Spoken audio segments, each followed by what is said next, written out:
You should.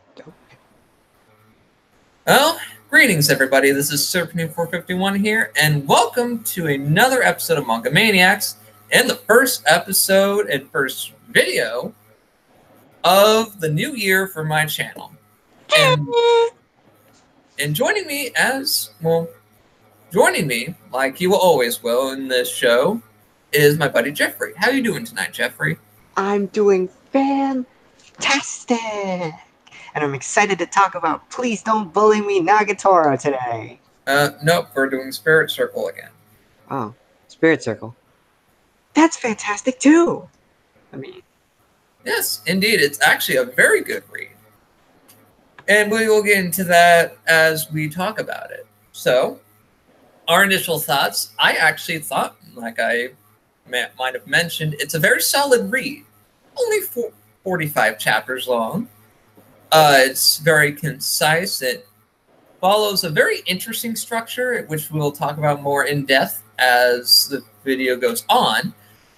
I like the fact that, spoiler, at least a little bit, but somewhat spoiler-free in this sense. The villain is... I like stories where the villain is more inward, so to speak, but we're dealing with the cyclical nature of reincarnation at times, and sometimes when reincarnations in circles within spiritualism and mythology, they tend to visit this constant form of death, rebirth, and having lingering notions and these phantom feelings that you in your present life can't describe, but you may have felt in a previous life. And this is what happens to our protagonist, Futa, where he runs into a girl named Coco, who pretty much, after initially meeting her and conversing with her at first, she pretty much threatens his life for the things that he did in his past lives. Yep, she slams him on the head and sends him flying back through time to relive his past lives. And overall, you get to experience each individual life on his reincarnation journey. The author's name is Satoshi Mizukami, and it is definitely fantastic. Unlike Elf-san, I would argue here, the strength here is not in the artistic ability, although that certainly is not a slouch. Get you a mangaka that can do both. But here, I would definitely say that the writing of the story is the absolute strong suit. It's incredibly gripping. I can agree with you there. The author knows how to write interestingly. Well, I would say this in the best way possible, is that these characters, especially our leads, are very fleshed out individuals. Their past lives are very interesting. And some of them can be very comical at times. Some of them can be very dark in terms of how they died, and also how they present themselves, and how one's own ambitions to basically save lives can lead to their own inevitable self-destruction, in a sense. Yep, I wouldn't say the story lingers too much on dark elements. It definitely has that enjoyable feeling that lots of anime have, where it sort of bounces between the dark and the happy moments equally, so you don't feel like trapped anywhere. And yeah, I would say overall it's just an incredibly gripping read that deserves an anime adaptation, but isn't very likely to get one, seeing as how Planet With, which was from the same author and has the same artistic style, that one didn't do too well in the last anime season. Come what may, we may get an adaptation of this. Hey, a Shonen Jump book called We Never Learn is getting an anime adaptation, and that series is actually pretty good too. Yeah. So, the spoiler-free review section should come to an end. Would you recommend this straight up, just to anybody you know? Oh, I totally would. I would recommend it to people who want to get into manga. It's a very gripping read. It'll grab your attention for a good long while. It's something that you can never put down. You can pretty much enjoy different aspects, like the characters that are in the main timeline, so to speak, and then the past lives can be very interesting and engaging.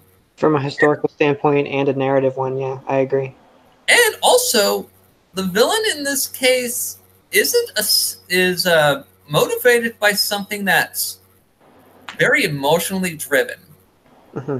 and I like villains and characters like that. I can't stand one-dimensional characterizations for villains and heroes alike.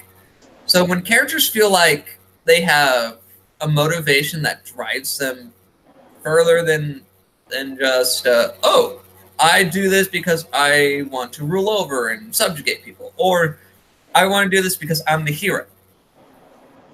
Yeah, there are some mangaka who are very skilled in characterizing individuals. What I like about this story is that they essentially have uh, many characters. I would say they have dozens easily, but you could pretty much identify them all by sight, if not by name, because it's reincarnation. Because the writer is not only skilled at giving them personality in each life, but he's also pretty skilled at making sure all of his characters are artistically recognizable, even though they're hopping through timelines and looking pretty different from each other. Definitely. And with but all that is very well and good. So let's actually get into the meat of the story. Yeah, Each of the individual lives in Futa's and Coco's essential grand existence, so to speak. so let's start with the basically what I assume is the first one. The timeline here is a bit confusing, but I say we start with the one set in ancient Mesopotamia or possibly Mesoamerica with Yeah, because essentially the customs and ritual sacrifice is very similar to Mesoamerican cultures. you're right. The sacrifice does point in that direction more because Mesopotamia was pretty chillax in the whole deity sacrifice thing. Mm-hmm. And with this, the name of this particular past life escapes me for Futa. I think it's Phone. Yeah, it's fun. Basically, he goes back in time. He's an old-fashioned shoemaker's apprentice, and Ray, who will be appearing very frequently later in the story, is set to be ritualistically sacrificed. Honestly, this one is really short. There's not too much to talk about here, but I still like um, that this one had a lot of weight to it, but it didn't drop the ball. Honestly, the whole spirit thing makes me think a lot of Bleach or Shaman King, but this one really sticks the landing. It Yeah, doesn't. and with this particular story, Coco's past life as the priestess, I was trying to finish the ritual, and Buta's past life, in this case, Phone, is trying to rescue the girl that he loves from ultimately ending up as the sacrifice, but he fails at it, and he hates the those in charge that did this to the woman that he loved. And then when he ultimately dies, getting gruesomely decapitated, I might add. Yeah, they can get pretty gruesome at times with this story. Um, And it's his spirit that is lingering, has this lingering sense of hatred. How this woman pretty much took everything good that meant a lot to him and just threw it out the window. yeah, this chapter it definitely did have a lot of weight on it because if this was boring, I don't think a lot of people would have continued with the series, no matter how good it got later. So they dip their toe into the reincarnation aspect. They show you that people can have different positions in their life and they can be poised as enemies here, um, but they don't dig too deeply into it. Which, Definitely. And with Coco's past life experience after this event, and how Phone was basically turned into a martyr and a hero amongst the village people that led to the ultimate demise of the priests and priestesses of their religion, kind of speaks a lot to the nature of most people. yeah, Fawn's story, I think it leads very well into the next one, which is more lengthy.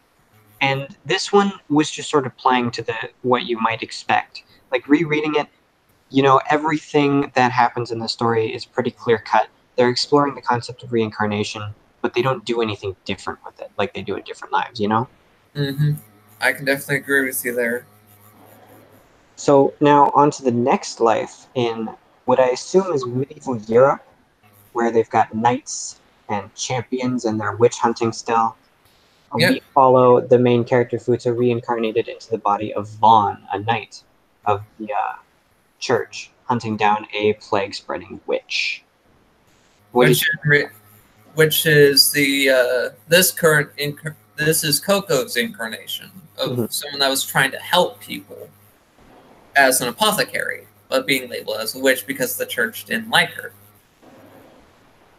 Yeah, like one thing I really like about this manga is that they essentially have this intertwining narrative, which I think is the same kind of jam they try to go for in things like Legend of Zelda or Castlevania, where they try to ascribe this epic feud between bloodlines, but I don't really feel it there because there isn't really a central conflict going on there in every single um, sort of story. There's no overarching narrative that really works for the whole series of Castlevania or Legend of Zelda. But here, because it's only 45 chapters, they can really focus on that dynamic between two people who have reincarnated and both pretty much despise each other. Yep, and this is in Futa, our protagonist has a birthmark on his cheek that is basically the remnants of what happened in Vaughn's life, where he was branded by a what looked like a hot iron, I think it was just some sort coal of or rock iron. with a stone on it. It looked like a rune, honestly. Yeah, it's definitely a rune, that's for sure. Which that's the name of another character we'll be introduced to in in this current yeah, in this particular story. Before Buta goes into this past life, he meets a spirit named Rune, who calls him Master. Yeah, but I like how they essentially so the main character and the antagonist here, the girl, I Coco, really call her that. Yeah, Coco. They both have like these spirit helper characters. Um, East and Rune. yeah, East and Rune. They're both really interesting, but what I think is probably the coolest aspect of them is that the author didn't like immediately throw them out as like, ooh, here's their backstory. The author was definitely holding back because he realized that he wanted to focus on the evolving narrative and relationship between the two main characters, which is really the focus of the whole series. It's Yeah. fantastically designed. Like just about all of it follows this long string, and at the same time, it never feels convoluted or confusing, except when you're trying to explain it to someone else. And Definitely. yeah, And back to Vaughn's story. right. He gets older after being branded and was thrown out of his family's holdings because he was branded by a witch, where he runs into a priest and a ruffian that are recognizable to Futa because those are reincarnations. Well, those are the past lives of his friends from school. Yeah, there's honestly, when you try to think about the time traveling aspect of it all, it does get a little bit confusing, but I still really like it. Even though it doesn't really make sense for all of the people in school to keep reincarnating together, because only the main character and the antagonist are connected by fate, it is still interesting that we essentially have the same characters encountering each other over and over again, but with different personalities and different costumes. But almost always they end up forming the same relationships with each other. Essentially. And then this is where we get introduced to Ray again, but this time as a baby that was raised by Vaughn in this particular past life. And he grows old with her as he raises her into a young woman. And with Vaughn's last moments, he basically tripped and landed on the rock in the back with the back of his head, and he just dies. Yeah, it's a pretty pathetic way to go. But at the same time, um, I feel like it's kind of fitting. You know what? It didn't really make sense for him to die in some epic battle. He Another thing I really like about this manga is that it really feels epic. It follows multiple characters' entire lifetimes, and it does so in a really concise way. But still, by the time you're finished, you're like, "Oh my goodness, that was way more than like hundreds of years of in-story narrative going on." You know, Mhm.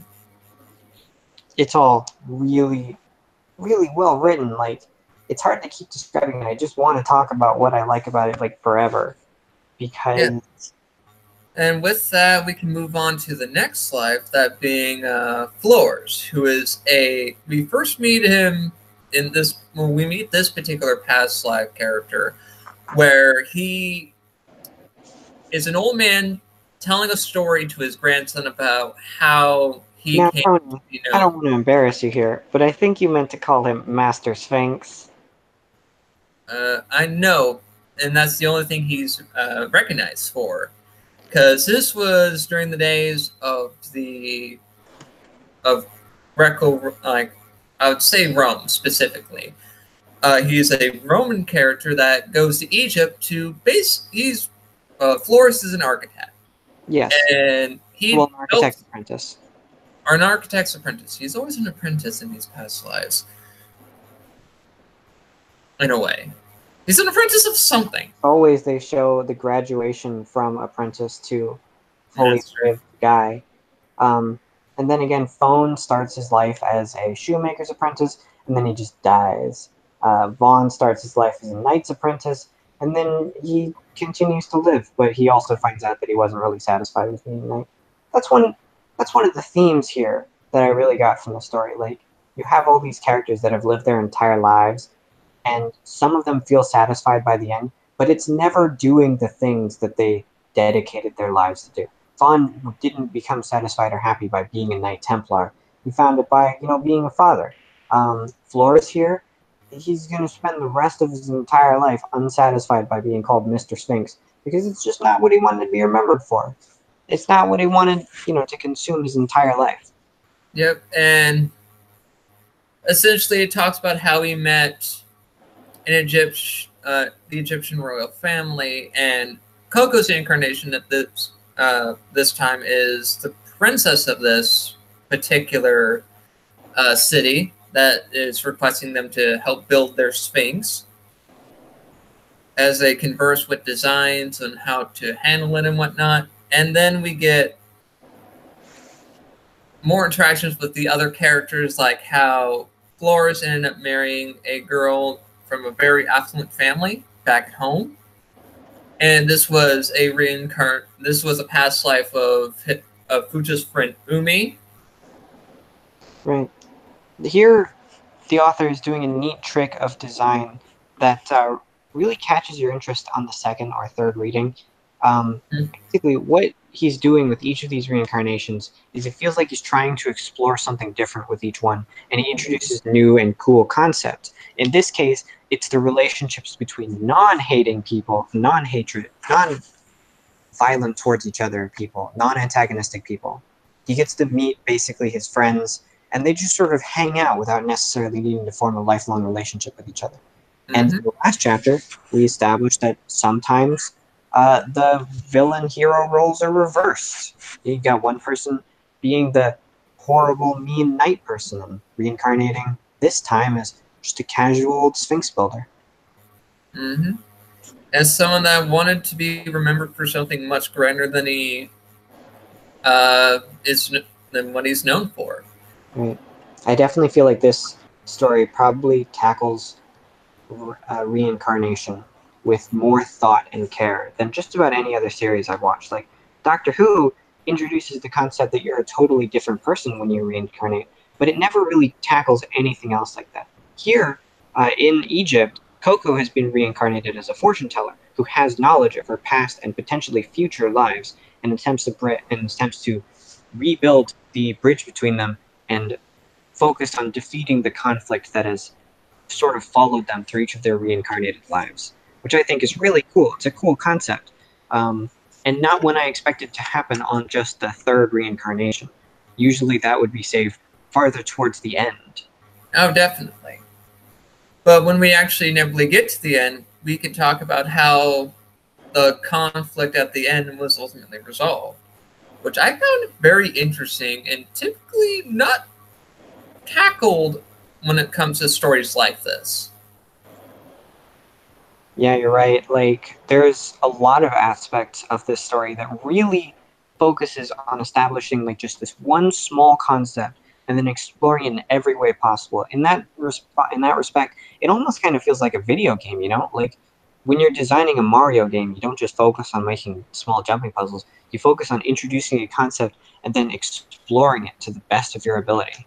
Oh, definitely. And then you also have the aspect of how the characters in Futa's reality, in Futa's timeline, kind of reflect their characterizations when it comes to their past lives, because they are very similar in that sense. And I think through their past lives, you learn more about these side characters than you would when you initially meet them in the first place. Oh, Except for absolutely. like minor personality differences between each of these characters. Yeah, that is something also really cool that the author does. The author knows they're not going to have enough time before they start diving into these reincarnations to ascribe characterization to, say, the tall, squinting guy. But when you experience these characters in their reincarnations, because each of them is going to get a little bit of screen time, they have a chance to flourish in the now because of who they were in the past. Yep. Um, And a lot of their personality traits and quirks kind of bleed over. And it's characterization built over time, even though it's through the eyes of different characters. Yeah, one thing that's interesting about that, though, is that if they had done this with the main characters, we would be unequivocally talking about how that was a huge mistake, and we're missing out on the Definitely. personalities of each individual main character, of each individual reincarnation. But here, we're praising how their personality bleeds over because it's Yeah. characterizing an empty space rather than Yeah. overwriting what we would It, assume it to be. also, think of it like this, it's more subtle. You get the subtle hints as you're going along for these side characters. Their baser personalities remain the same, but you get to learn more about them through their past lives and how their past lives may dictate their behaviors in this current timeline, so to Yeah. speak. Speaking of exploration, around here in the story, towards the end of Flora's life, we are introduced to a newer concept revolving around reincarnation, which is how your past lives can still affect you now when Fuda channels his Greek counterpart Flores and shows his ability to begin molding with clay and creates his own tiny little sphinx on the spot. Mm-hmm. In That's addition to definitely that, true. we also get to see his personality start to get overridden too, which I thought was a pretty neat bit of comedy and levity to Yeah, and it's also a nice bit of foreshadowing for what would happen much later with the some of the other past lives. yeah, it's fantastic. One thing that was a little disappointing with Elfsan is that you couldn't really define writing tricks that were interesting in any way compared to this. This I could absolutely see being adapted into like TV or an anime, straight up a live action TV show done today, aside from some of the more fantastical elements very late in the story, a TV adaptation would work just fine, even if the special effects budget was terrible. You could totally do this as a Netflix series Very because, true. yeah, it's focused on dialogue and character rather than something like Elfsan, which was exclusively focused on character art, which wouldn't necessarily translate over that well. This is the kind of thing that needs an adaptation, not Full Metal Alchemist, I think. But that's just Hmm. my opinion. And I don't have enough money to have a good enough opinion to influence Netflix. But here's the thing here. Let's move on to the next slide, shall we?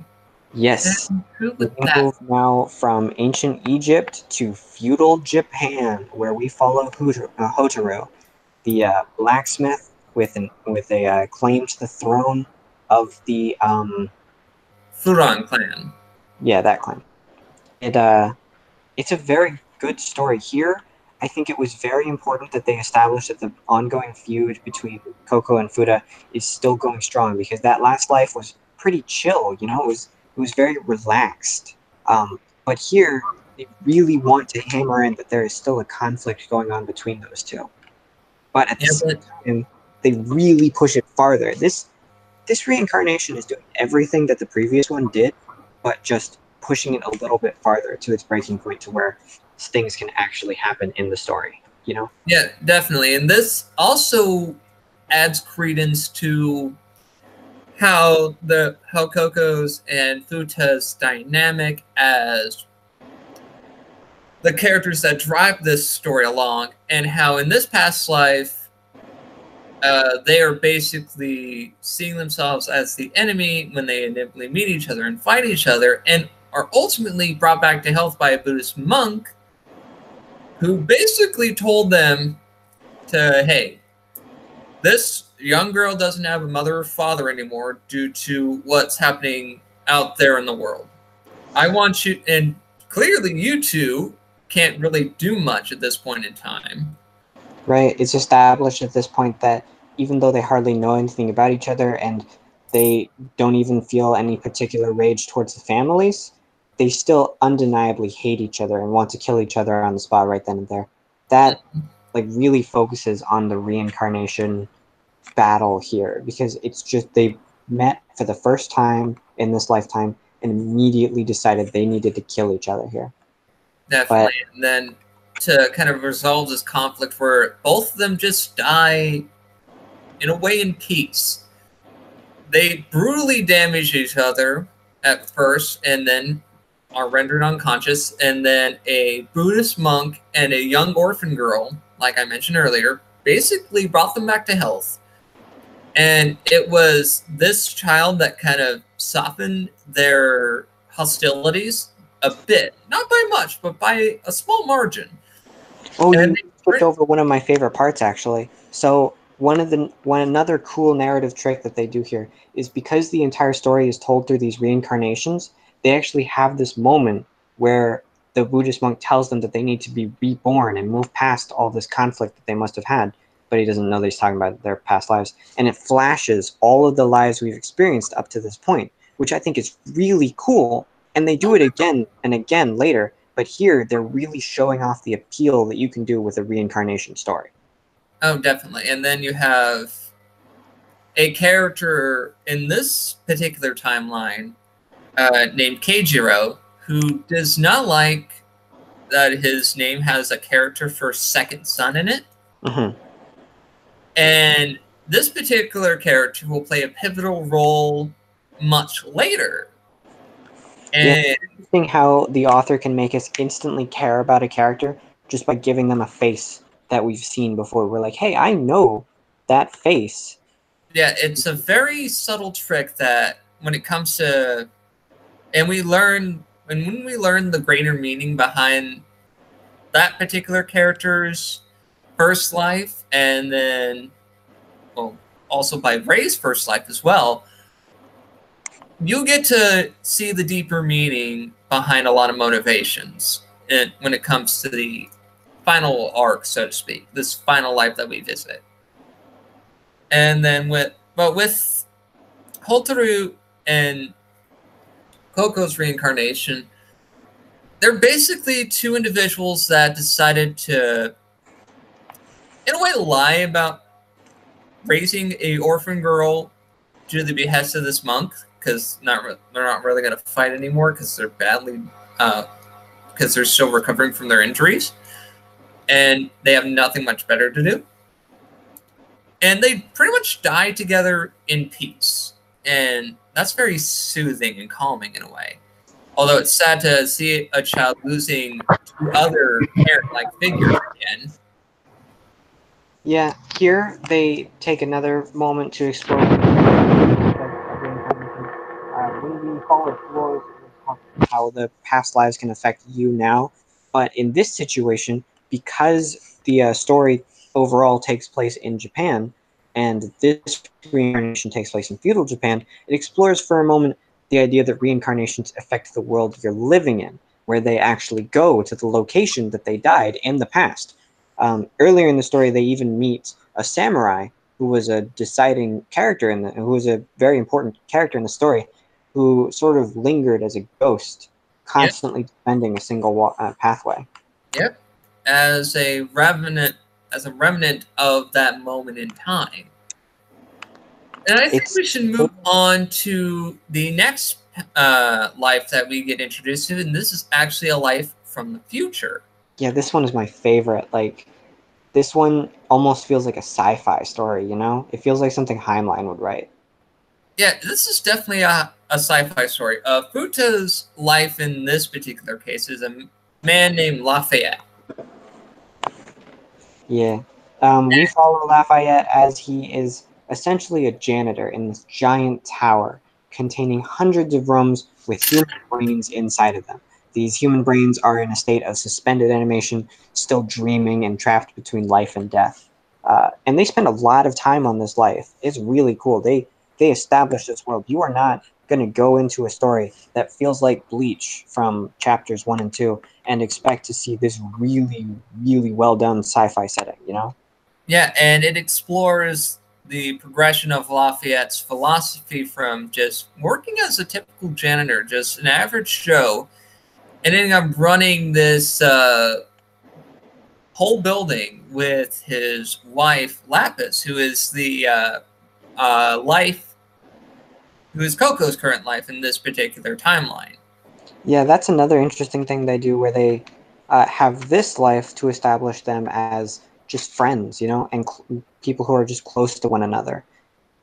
Yeah, Uh, and Especially following the violence that was involved in the last reincarnation.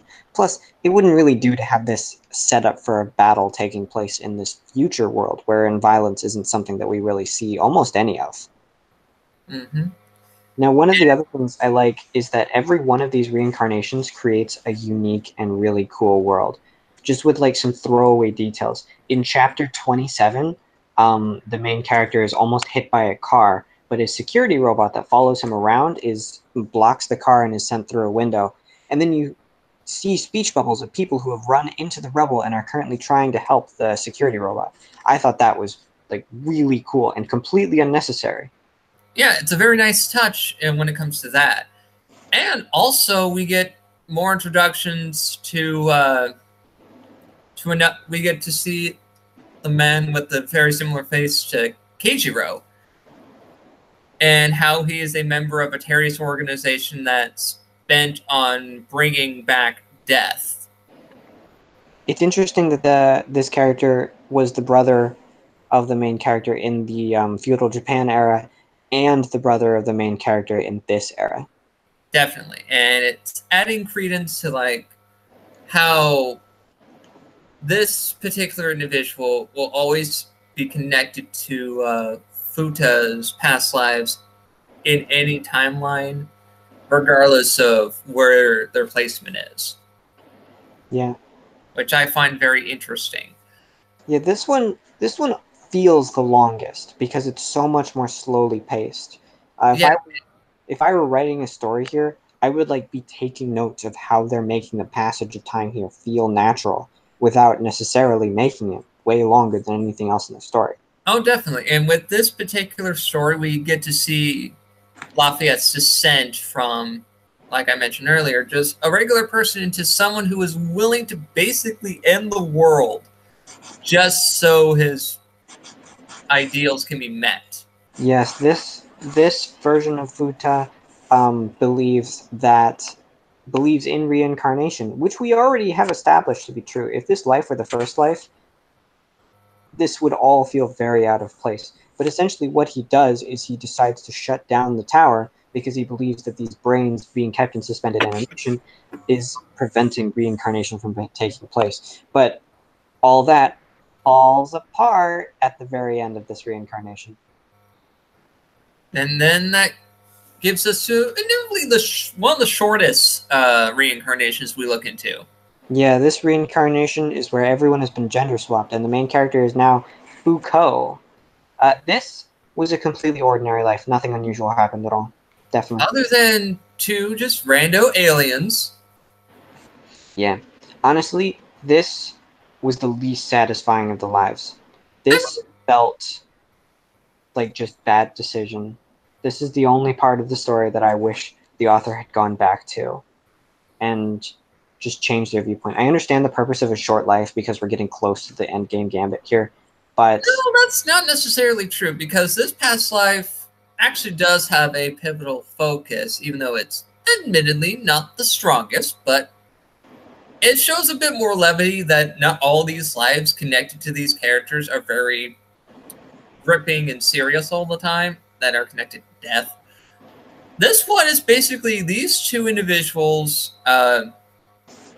with Coco's past life being male and with Fuko, they're basically very, what's the word I'm looking for?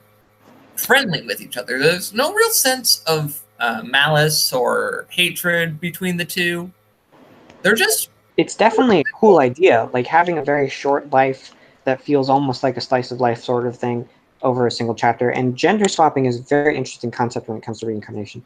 But the fact that aliens appear out of nowhere, are never explained through the whole story, and just show up to give the main character the superpower he needs to do something later, that yeah, just feels like a Deus Ex Machina. You yeah. know what I mean? Which, in a way, I agree with you.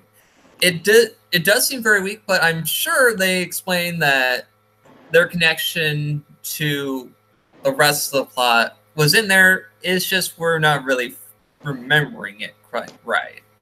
You're right. We could just be glossing over something. Like, it's possible that that's the thing, though. They really latch onto this aliens thing, and there's no other alien jam going on with the whole rest of the story. Like, we get spirits that are overseeing the reincarnation of humans. We get protectors of the planet.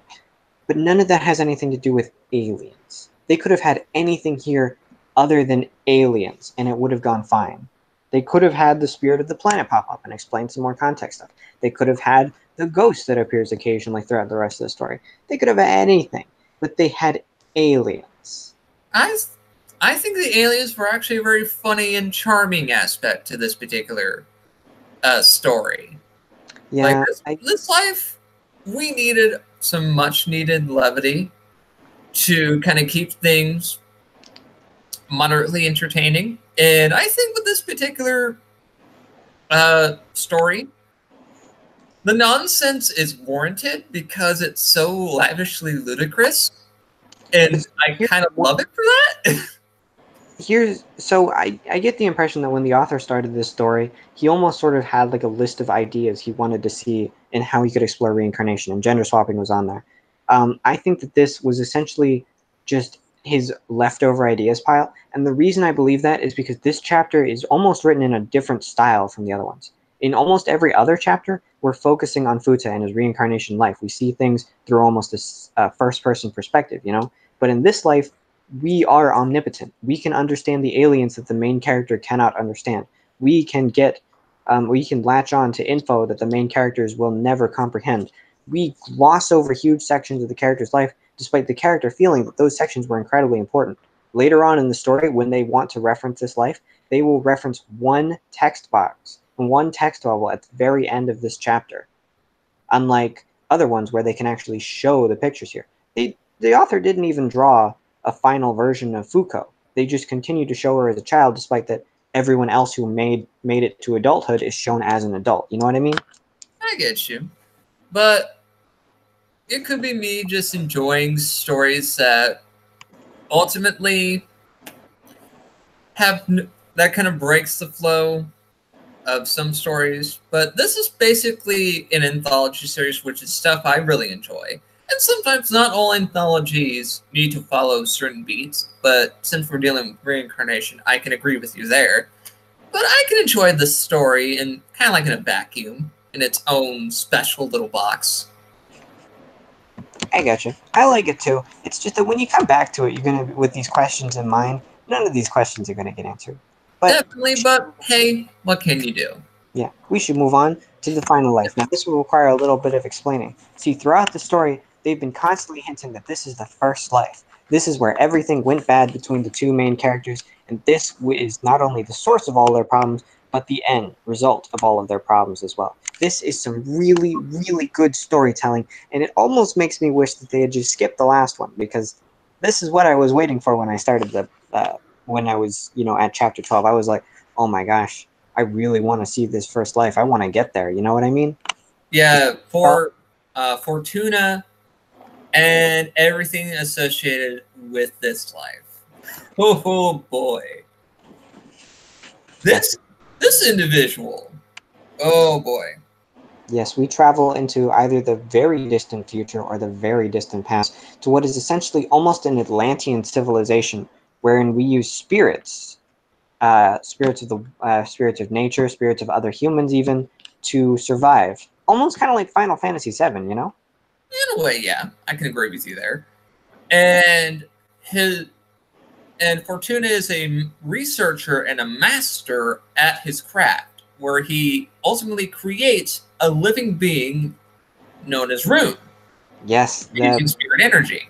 we get the introduction and backstory of the two spirits that have been following our main characters around for the whole series. This is really interesting because despite the fact that the author really likes reincarnating his main characters and his minor characters as well, we don't see these side characters reincarnated at all. So this Yeah, is Rune and East don't get reincarnations because they're members of the first life. right. Now, And for and East has a very particular reason because his spirit is essentially removed from his body and placed into the spirit circle that Coco's carrying. now, this life has a trope that I actually kind of like in anime, wherein it has a character whose personality is sociopath but not evil. You know what I mean? Yeah.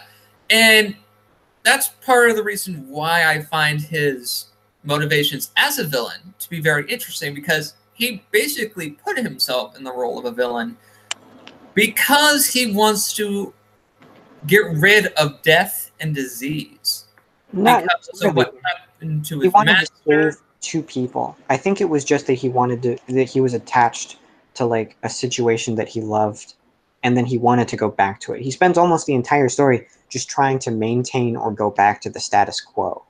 Yeah, and that's kind of the thing. And also, he did not. He was very set.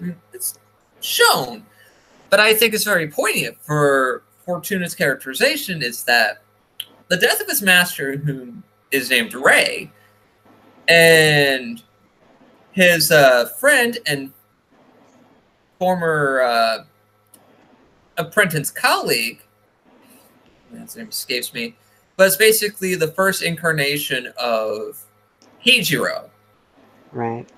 and He how both of them. minor antagonistic character popping up occasionally, but he never really amounts to anything, which I think is pretty cool because he almost sort of feels like a side character, just like the rest of the cast. Because he never really presents a threat, but he's never really supposed to, you know? Yeah, definitely. And they were both him and Fortuna were the apprentices of Ray, and Ray dies of a disease. And when Fortuna finds that East is suffering from a very similar disease, he really puts his research into full gear to try to save him, but ultimately creates the spirit circle and removes East's spirit from his body. And basically tells East's adopted daughter Coco that I wasn't going to cure him. I was essentially going to use his spirit energy to further my machinations. I felt like it was more along the lines of I wasn't going to save him, or I wasn't going to save his body, I was going to save him. Yeah, his spirit, which really drives Coco to vehemently hate what Fortuna did to her adopted father. And Yeah, it led to this year-long passage of time where Fortuna was pegged as the king of the dead, where he reanimated skeletons using the power of his spirit circle. right, to do his bidding. He's got this neato necromancer vibe going on. So here in the story, I feel like the author has really exhausted the number of things you can do with reincarnation. And at this point, he just has to sit down and start delivering payoff on everything he established in the early chapters. Here, it's like do or die. He's got to make he's got to basically keep this entire section running just off of character writing. And I think he does nail it. He's Oh, really good at this. definitely. I can agree with you on that one. The characters in this particular part of the manga are stellar. Like, throughout the different chapters, we get to see the different side characters in Futa's life basically have their own minor actualizations, and at the end, some of those feelings, well, some of those actualizations actually get resolved in a way. But Now, Fortuna's yeah, do you complete remember? hijack of Futa's body in the current life to basically put his plan of restarting everything in motion. Yeah, he possesses his future self so that he can basically continue on his evil plan where he wants to absorb all the spirit energy of the universe. That's not all that super relevant. Well, the point I got from it was that it was just a matter of trying to get back to the status quo and cleaning things. Now, do you remember the past life where I told you that the author would basically exhaust all the factors of reincarnation? That was a lie.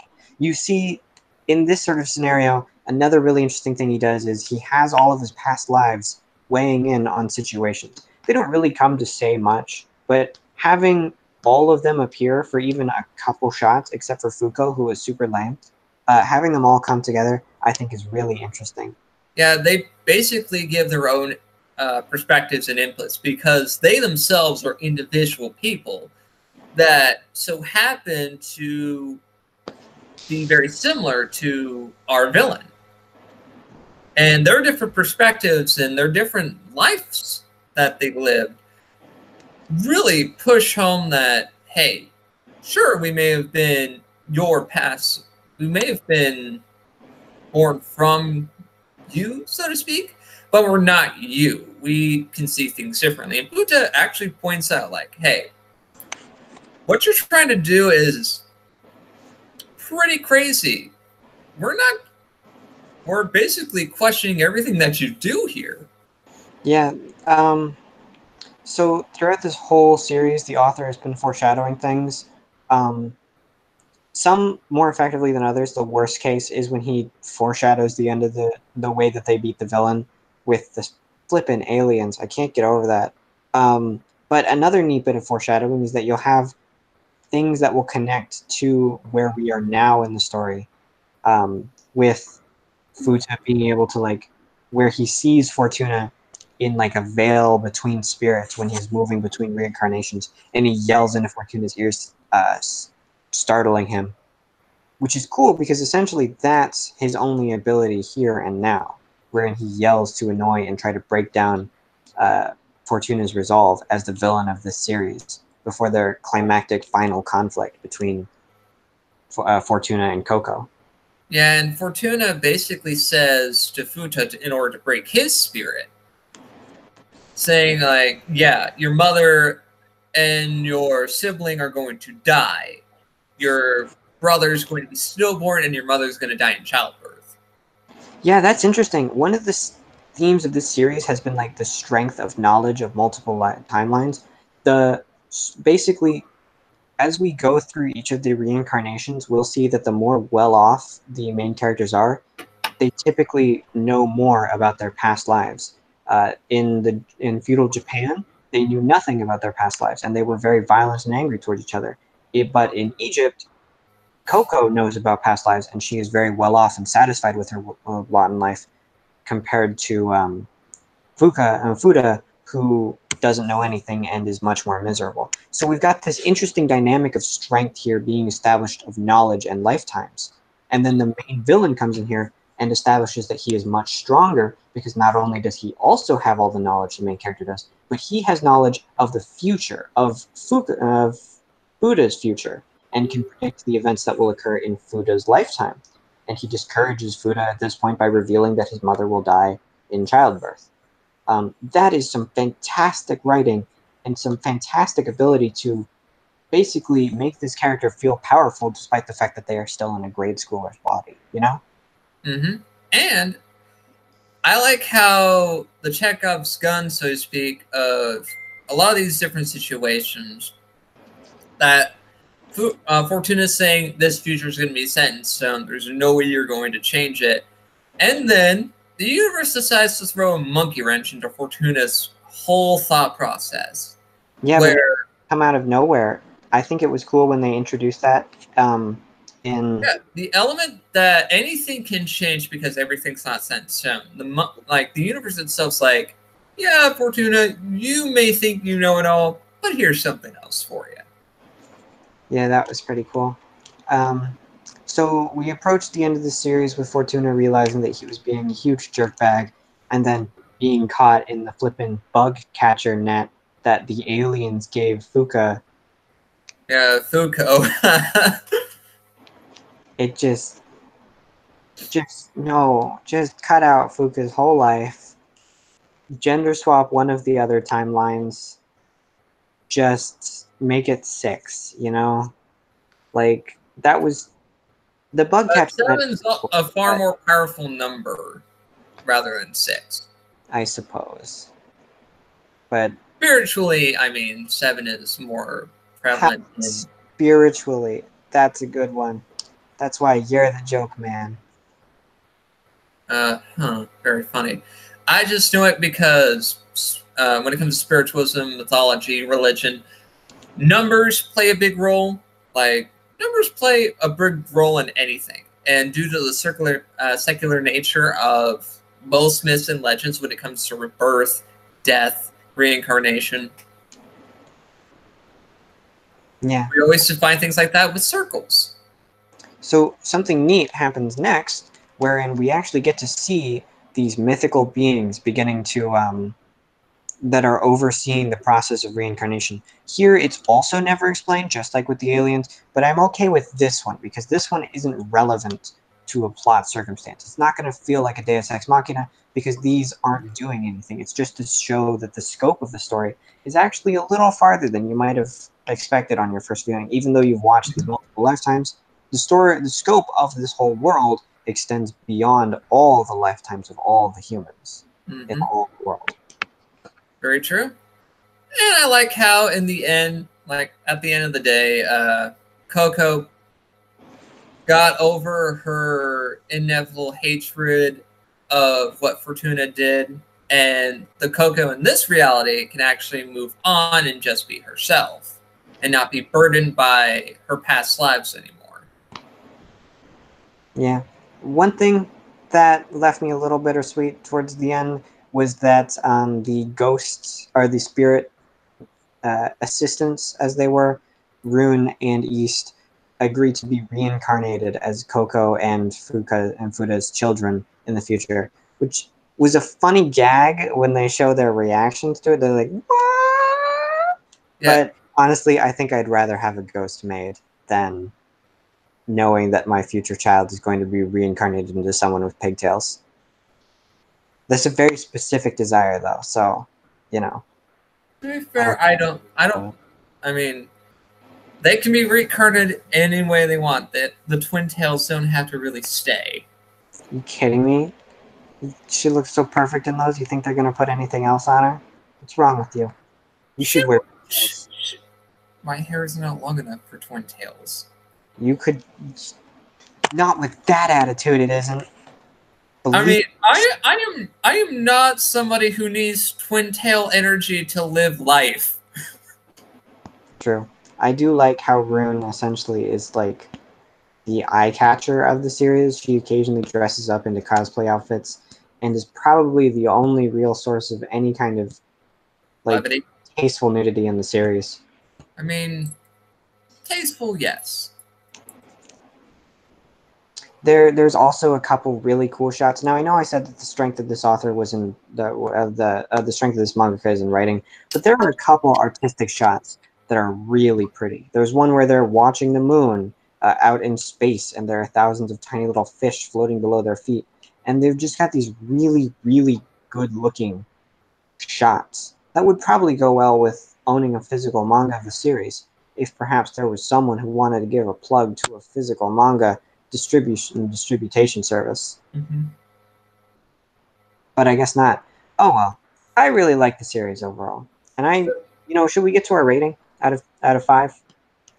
Yeah, I would agree with you there. And essentially, the series itself, it's very solid, and I enjoy it for what it is. I like the characters in it. I thought the villain was a very great villain, a very, well, at least had more layers than typical villains that I seem to be running across lately. And I hope that I can see more villains like this in the future. I would rate this 4.5 out of 5. Now, you know that my rating system is a little different. Mine focuses on like how worth your time is this. I'm going to go ahead and say that a 5 out of 5 should be something that I'd be willing to reread. But in this circumstance, that one chapter of Foucault, it kind of drags down the willingness to reread it. So I would also give this a 4.5 out of 5. It's definitely worth viewing at least once. But on the second time and the third time and beyond that, you might not get as much out of it. At certain parts. Other parts are still fantastic. Otherwise, this would be like a 3. This is definitely something to read. It's definitely something that you should read in every one of your lifetimes.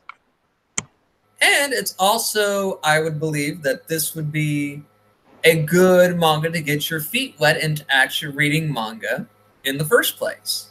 Absolutely. This is definitely way more tasteful than a lot of stuff on the market today. I would say that this manga is even appropriate for like 10 to up year olds. It's definitely really good. And yeah, it's a great introduction into the world of manga. Yep. And this will conclude another episode of Manga Maniacs. Join us next week when we tackle another manga series. And we're going to be doing something a little bit more fun and entertaining. Changing up things from tragedy to comedy. And we're going to interchange that every week. We will deliberate which tragic story or what story that has more tragic elements than comedy moments. We will discuss it off camera, and then you guys can turn in next week to see what we have selected. So, join us next time. Mwah.